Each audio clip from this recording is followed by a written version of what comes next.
Gopal ji blogs प्रस्तुत करते हैं जीतिया व्रत की कथा। इसे अंत तक सुने और कृपा पाएं। एक बार नैमिषारण्य के निवासी ऋषियों ने संसार के कल्याणार्थ सूत जी से पूछा, हे सूत, कराल काली काल के लोगों के बालक इस तरह दीर्घायु होंगे सो कहिए। सूत जी बोले, जब द्वापर का अंत और कलयुग का आरंभ था, उसी समय बहुत सी शोकाकुल स्त्रियों ने आपस में सलाह की थी कि क्या इस कलयुग में माता के जीवित रहते पुत्र मर जाएंगे।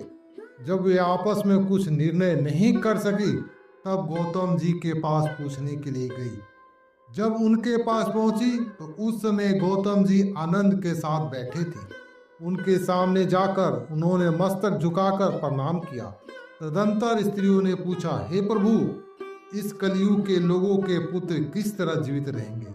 इसके लिए कोई व्रत या तप हो तो कृपया करके बताइए। इस तरह उनकी बात सुनकर गौतम जी बोले, आपस मैं वही बात कहूंगा जो मैंने पहले से सुन रखा है।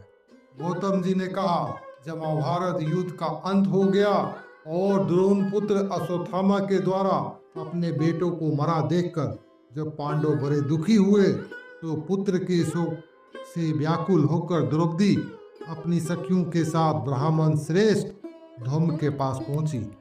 उसने धौम्य से कहा, हे विपेंद्र, कौन सा उपाय करने से बच्चे दीर्घायु हो सकते हैं? कृपया करके ठीक ठाक कहिए। धौम्य बोले, सतयुग में सत्य वचन बोलने वाला, सत्य चरण करने वाला समदर्शी जिमितवाहन नामक एक राजा था। एक बार वह अपनी स्त्री के साथ अपने ससुराल गया और वहीं रहने लगा। एक दिन आधी रात के समय पुत्र के शोक से व्याकुल कोई स्त्री रोने लगी, क्योंकि वह अपने बेटे के दर्शन से निराश हो चुकी थी। उसका पुत्र मर चुका था। वह रोती ही कहती है, हाय, मुझ बूढ़ी माता के सामने मेरा बेटा मरा जा रहा है। उसका रुदन सुनकर राजा जिमुतवाहन का तो मानो हृदय विदीर्ण हो गया। उस स्त्री के पास गया, उससे पूछा, तुम्हारा बेटा कैसे मरा है? बूढ़ी माता ने कहा, गरुड़ प्रतिदिन आकर गांव के लड़कों को खा जाता है। इस पर दयालु राजा ने कहा, माता, अब तुम रो मत, आनंद से बैठो, मैं तुम्हारे बच्चे को बचाने का यत्न करता हूँ। ऐसा कहकर राजा उस स्थान पर गया जहाँ गरुड़ आकर प्रतिदिन मांस खाया करता था। उसी समय गरुड़ भी उस पर टूट पड़ा और मांस खाने लगा। जब अतिशय तेजस्वी गरुड़ ने राजा का बाया अंग खा लिया, तो झटपट राजा ने अपना दाहिना अंग फेंककर गरुड़ के सामने कर दिया। यह देखकर गरुड़ जी ने कहा, तुम कोई देवता हो? कौन हो तुम? मनुष्य तो नहीं जान पड़ते। अच्छा, अपना जन्म और कुल बताओ। पीड़ा से व्याकुल मन वाले राजा ने कहा, हे पंचीराज, इस तरह के प्रश्न करना व्यर्थ है। तुम अपनी इच्छा भर मेरा मांस खाओ। यह सुनकर गरुड़ रुक गए और बड़े आदर से राजा के जन्म और कुल की बात पूछने लगे। राजा ने कहा, मेरी माता का नाम सैव्या और मेरे पिता का नाम शालिवाहन है। सूर्यवंश में मेरा जन्म हुआ है और जिमुतवाहन मेरा नाम है। राजा भी दयालुता देखकर गरुड़ ने कहा, हे महाभागा, तुम्हारे मन में जो अभिलाषा हो वह वर मांगो। राजा ने कहा, हे पंचीराज, यदि आप मुझे वर दे रहे हैं तो वर दीजिए कि आपने अब तक जिन प्राणियों को खाया है वे सब जीवित हो जाए। ये हे सोईमन, अब से आप यहाँ बालकों को न खाएं और कोई ऐसा उपाय करे कि जहाँ हो उत्पन्न हो वे लोग बहुत दिनों तक जीवित रहे। धौम्य ने कहा कि पंचीराज, गरुड़ राजा को वरदान देकर स्वयं अमृत के लिए नागलोक चले। वहां से अमृत लाकर उन्होंने उन मरे मनुष्यों की हड्डी पर बरसाया। ऐसा करने से सब लोग जीवित हो गए जिनको कि वह पहले गरुड़ ने खाया था। राजा के त्याग और गरुड़ की कृपा से वहां वालों का बहुत कष्ट दूर हुआ। उस समय राजा के शरीर की शोभा दूनी हो गई। राजा की दयालुता देख गरुड़ ने फिर कहा, मैं संसार के कल्याणार्थ एक और वरदान दूंगा। आज अश्विन कृष्ण सप्तमी से रहित शुभ अष्टमी तिथि है। आज ही तुमने यहाँ की प्रजा को जीवन दान दिया है। ये बस अब से यह दिन ब्रह्म भाव हो गया है। जो मूर्ति भेद से विविध नामों से विख्यात है, वही त्रिलोक के पूजी दुर्गा अमृत प्राप्त करने के अर्थ में मैं जीवित पुत्र का कहलाई है।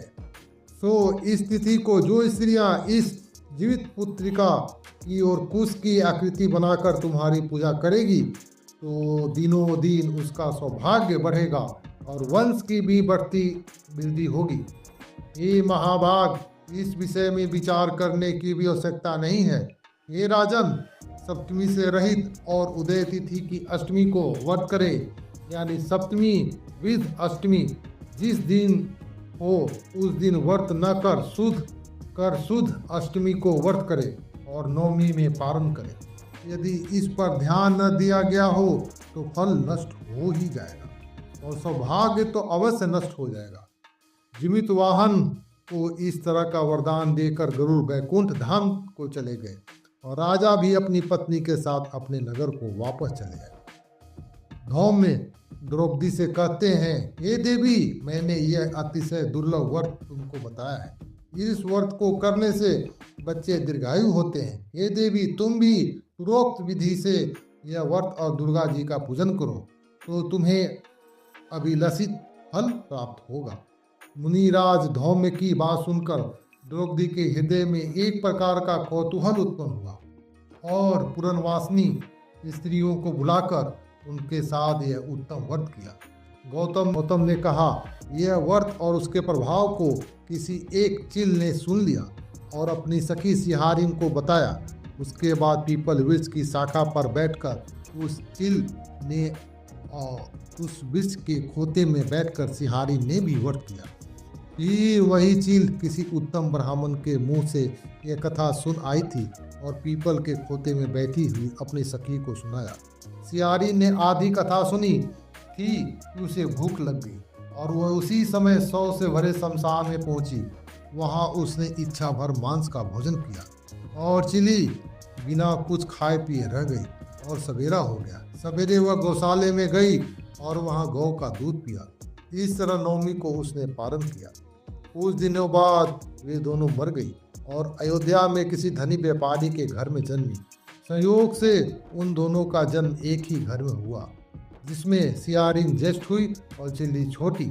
वे दोनों सभी शुभ लक्षणों से युक्त थी, इसलिए बड़ी लड़की काशी राज के और छोटी उसके मंत्री के साथ ग्रह पत्नी अग्नि के सामने विधि पूर्वक ब्याही गई। पूर्व जन्म के कर्म फल से वह मृगनयनी रानी हुई। जिस किसी भी संतान को उत्पन्न करती वह मर जाती थी और पूर्व जन्म की बातों को स्मरण करने वाली मंत्री की पत्नी ने अष्ट वसुओं के सदृश तेजस्वी 8 बेटे उत्पन्न किए और सभी जीवित रह गए। अपनी बहन के पुत्रों को जीवित देखकर ईर्ष्यावश राजपत्नी ने अपने स्वामी से कहा, यदि तुम मुझे जीवित रखना चाहते हो तो इस मंत्री के सभी पुत्रों को उसी जगह भेज दो जहां मेरे बेटे गए हैं, अर्थात इन्हें मार डालो। यह सुनकर राजा ने उस मंत्री के पुत्रों को मारने के लिए कई प्रकार के उद्योग किए, पर मंत्री पत्नी ने जीवित पुत्रिका के पुण्य बल से बचा लिया। एक दिन राजा ने अपने आदमियों से उस पुत्रों का सिर कटवाकर पिटारी में रखवाया और वह पिटारी उसकी माता मंत्री पत्नी के पास भेज दिया, किंतु वे 8 सिर बेश कीमती जवाहरात हो गए और भले चंगे वे 8 लड़के अपनी माता के पास वापस चले गए। उनको जीवित देखकर राजपत्नी को बड़ा विस्मय हुआ। अंत में वह मंत्री की पत्नी के पास आई और उसने पूछा, बहन, तुमने कौन सा पुण्य किया है इसके बार बार मारे जाने पर भी तुम्हारे बेटे नहीं मरते। इस पर मंत्री की पत्नी ने कहा, पूर्व जन्म में मैं चिली थी और तुम सिहारिन थी। हमने और तुमने एक साथ जीवित पुत्रिका का व्रत किया। तुमने व्रत के नियमों का भली भांति पालन नहीं किया था और मैंने किया था। इसी दोष से बहन तुम्हारे बेटे नहीं जीते। ओ राजरानी, अब भी तुम उस जीवित पुत्रिका का व्रत को करो और तुम्हारे बेटे दीर्घायु होंगे। मैं तुमसे सच कह रही हूँ। उसके कथानुसार रानी ने व्रत किया और तभी से उसके कई बेटे सुंदर और दीर्घायु होकर बड़े बड़े राजा हुए। सूत जी कहते हैं, सब प्रकार का आनंद देने वाला मैंने यह दिव्य और व्रत बतलाया है। स्त्रियां चिरंजीवी संतान चाहती हो तो विधि पूर्वक यह व्रत करें।